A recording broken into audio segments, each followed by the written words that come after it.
What's going on, Gooners and Goonerettes? I bet you guys love when I call you that because you know you bleed red.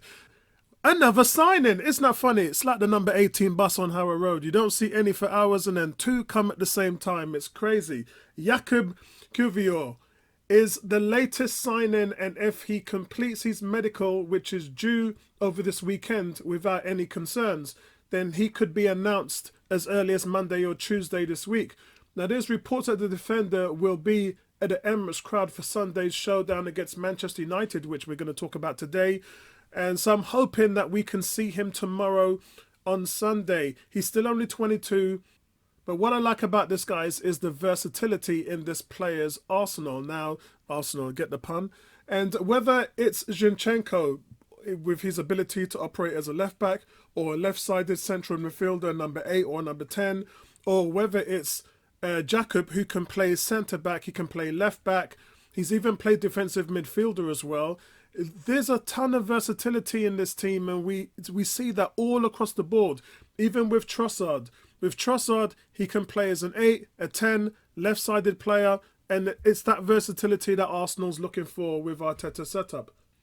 So everybody's saying, where on earth did this come from? It came less than 24 hours after Arteta announced the first arrival of Leandro Trossard.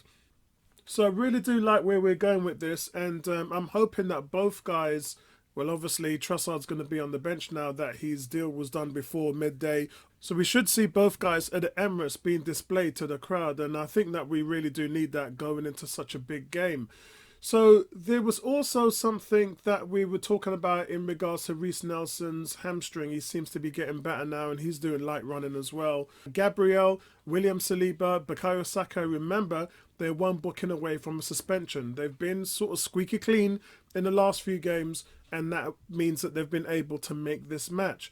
United, on the other hand, their hopes of beating Arsenal, who have an 8-point gap among them, were dented with Casemiro's one-match ban after accumulating that yellow card. That led to Palace scoring. It was a big blow to Man United fans, but Arsenal have won 5 of their last 7 home meetings against Man United, so they should go into this very, very confident where they are. Now, Marcus Rashford is on really good form. He's excellent on the counter-attack. Him and Bruno Fernandes and Christian Eriksen have an eye for the pass that will put Marcus Rashford through.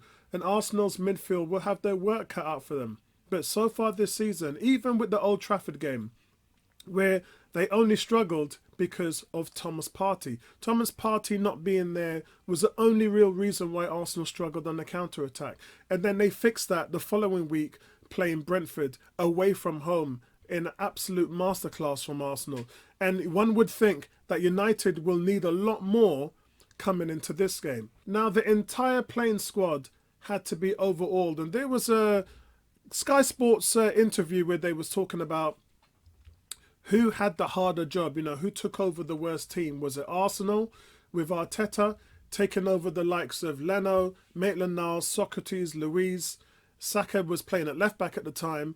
Xhaka, Aubameyang, Ozil, Lacazette, Torreira and Nelson. Did he have a harder time than Ten Hag, who took over United when they had an abundance of talent? They had De Gea, they had Dalot, Maguire, Martinez, Fernandes, Fred, Matonomy, Sancho, Eriksen and Rashford. So all these things kind of happened in the mix of Manchester United going off the back of some excellent seasons, especially where they finished runners-up as well. That was before Cristiano Ronaldo turned up. So the question is, who had the worst squad?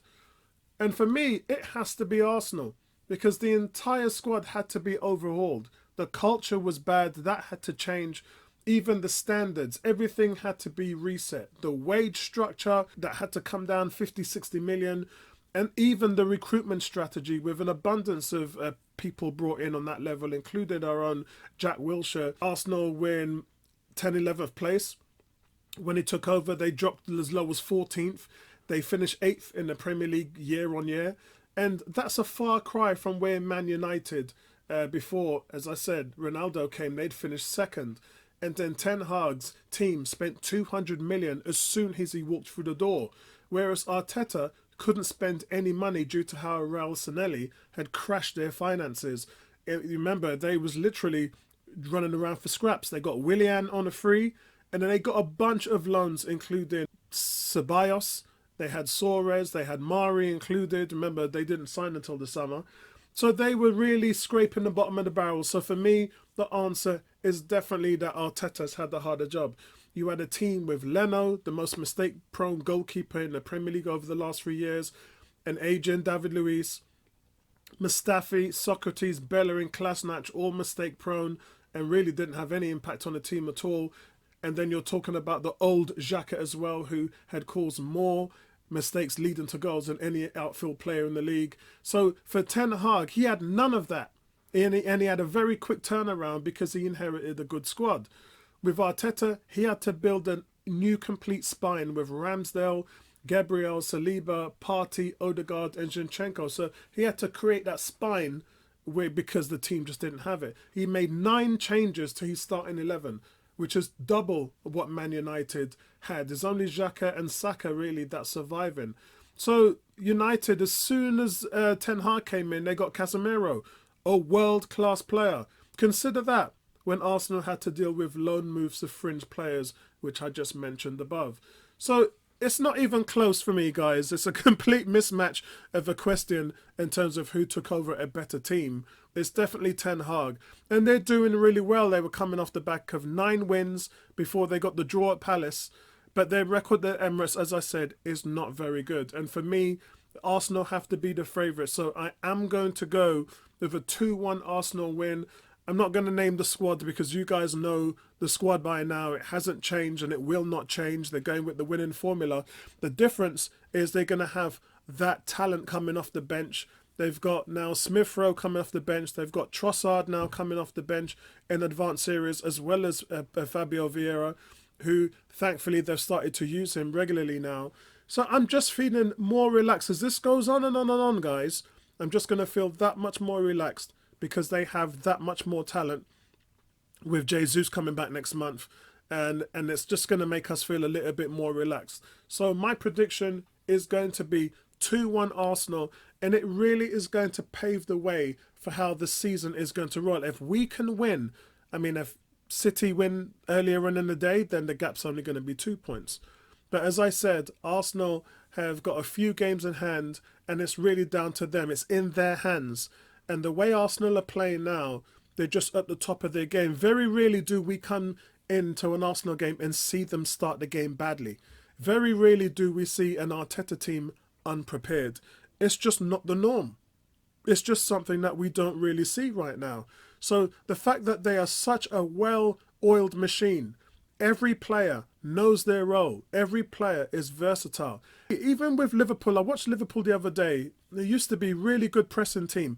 And it's like some players press and others don't. And they've missed that balance. They had Mane, Firmino and Salah. And they all worked well in terms of the press. And now Salah presses, the others don't. Nunes presses and the others don't. And that takes years to build that cohesiveness, that understanding, that mental telepathy for everybody to work as one unit. And Arsenal are doing that at the moment. They're working in regards to just everybody easily fitting into the scheme of what Arteta wants. They're not reacting anymore. They're just on the front foot. And that's making Arsenal very, very hard to break down. Very rarely have I seen a team break them down. I know Leeds away was a tough game and we probably should have lost that game. And they stood toe-to-toe with us. And they're a very good team at Elland Road. But outside of a few instances with that and the Southampton game as well, very rarely have I seen teams break Arsenal down. Very rarely do you leave a game and say, oh, Arsenal didn't play well at all. So I'm holding my hat on this one, guys. 2-1 to Arsenal. Let me know what you guys think in the comment section below. And I'll speak to you guys in the next one. Peace out, guys.